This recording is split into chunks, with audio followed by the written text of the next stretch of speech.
In order to create new offers and updates for your Google Business profile, there are a few different ways that you can add this. You can either add an update here, with which you can just create a post or anything like that. You can also add an offer.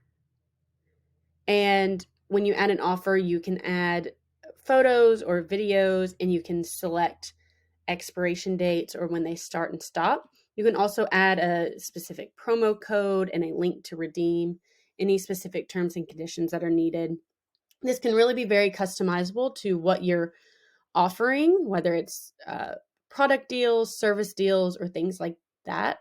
Um, and you can really, make it your own.